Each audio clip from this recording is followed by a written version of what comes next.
செந்தில் பாலாஜியும் வெளியே, சவுக்கு சங்கரும் வெளியே. தமிழக அரசியல் களம் ஒரு பிக் பாஸ் வீடு போன்ற நிலையை நோக்கி நகர்ந்து கொண்டிருக்கு. எப்படி பிக் பாஸ் வீட்டில் எதிரெதிர் துருவங்களை ஒரே நேரத்தில் இறக்கி டிஆர்பி ரேட்டிங்கை எகுர வைப்பாங்களோ, அதே போல இரண்டு எதிர் துருவங்களும் ஒரே சமயத்துல ஜாமீன்ல வெளியில வந்திருக்காங்க.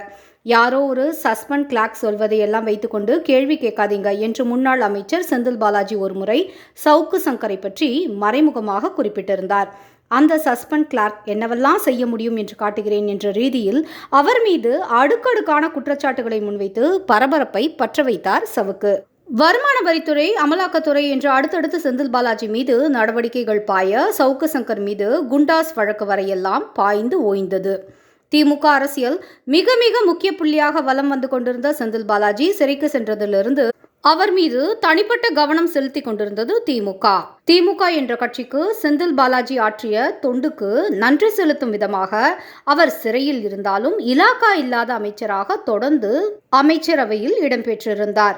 செந்தில் பாலாஜிக்கு ஆதரவாக சட்ட போராட்டம் நடந்து கொண்டிருந்த அதே வேளையில் சவுக்கு சங்கரை சட்ட போராட்டத்தை சந்திக்க வைக்கும் வேலைகளும் தொடர்ச்சியாக நடந்து கொண்டிருந்தது என்றுதான் சொல்லணும். திமுகவை அதிபயங்கரமாக விமர்சனம் செய்தவர்களில் சவுக்கு சங்கரும் ஒருவர். அந்த காழ்ப்புணர்ச்சியில் தான் சவுக்கு சங்கர் குறிவைத்து கட்டம் கட்டப்பட்டாரோ என்ற சந்தேகம் எழும் அளவுக்கு அமைந்தது நடவடிக்கைகள். ஒரு வழக்கிலிருந்து விடுவிக்கப்பட்டால் புதிதாக வழக்கு தொடரப்பட்டு சவுக்கு சங்கர் விடுதலை, ஆனாலும் மீண்டும் கைது என்ற செய்தி தலைப்புகள் வைக்கும் அளவுக்கு தொடர் வழக்குகள் அவர் மீது பாய்ந்த வண்ணம் இருந்தன. அரசாங்கம் செய்யும் தவறுகளை ஒரு பத்திரிகையாளராக ஒருவர் சுட்டிக்காட்டினால் அந்த தவறுகளை திருத்திக் கொள்ளும் நடவடிக்கையில் தான் அரசாங்கம் ஈடுபட வேண்டுமே தவிர பத்திரிகை சுதந்திரத்தை எப்படி முடக்குவது என்ற நோக்கத்தில் தான் திமுக அரசு செயல்படுகிறது என்ற குற்றச்சாட்டு வைக்கப்பட்டது. அதெல்லாம் ஒரு பக்கம் இருக்க, செந்தில் பாலாஜியின் சட்ட போராட்டமும் சவுக்கு சங்கரின் சட்ட போராட்டமும் தனித்தனியே தொடர்ந்து கொண்டே இருந்தது. ஒரு வழியாக சவுக்கு சங்கருக்கு ஜாமீன் கிடைத்து வெளியே வந்த நிலையில் இப்படி என்னை வழக்கு போட்டு திமுக பயமுறுத்தியதால் தொடர்ந்து எதிர்ப்பேனா என்ற சந்தேகம் உங்களுக்கு எல்லாம் இருக்கலாம்.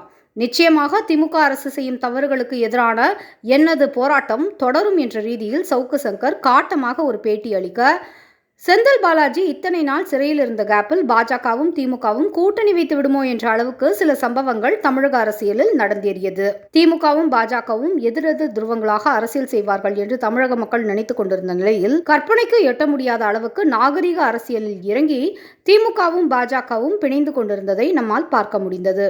ஒரு வழியாக இப்படிப்பட்ட அரசியல் காட்சிகள் மாறிக்கொண்டிருக்கும் நிலையில் செந்தில் பாலாஜியும் வெளியே வந்திருக்காரு. செந்தில் பாலாஜி கைது செய்யப்பட்ட போது பாஜகவுக்கு எதிராக காட்டமாக வீடியோ வெளியிட்டிருந்த முதல்வர் ஸ்டாலின் அவர்கள் இப்போது பாஜகவுடன் இணக்கமாக செல்கிறாரோ என்ற சந்தேகம் எழும் வகையில் காட்சிகள் மாறியிருந்தாலும் செந்தில் பாலாஜிக்கு மீண்டும் அமைச்சர் பதவியை கொடுக்க முன்வந்தால் மீண்டும் அரசியல் காட்சிகள் மாறலாம் என்று எதிர்பார்க்கப்படுகிறது. தமிழக அரசியல் களம் இனி எவ்வாறு சூடுபிடிக்கப் போகிறது என்பதை பொறுத்திருந்து காண்போம். செந்தில் பாலாஜி 471 நாட்களுக்கு பிறகு ஜாமீன் கிடைத்து வெளிவந்தது பெரிது கிடையாது. செந்தில் பாலாஜியின் உடன் பிறந்த சகோதரர் 471 நாட்களாக தலைமறைவாக தமிழகத்தில் இருக்கிறாரா என்ற கேள்விதான் இப்போது மக்கள் மனதில் எழத் தொடங்கியுள்ளது. பொறுத்திருந்து பார்ப்போம். காலம் நல்லதொரு தீர்வை முன்வைக்கும் என்ற நம்பிக்கையுடன்.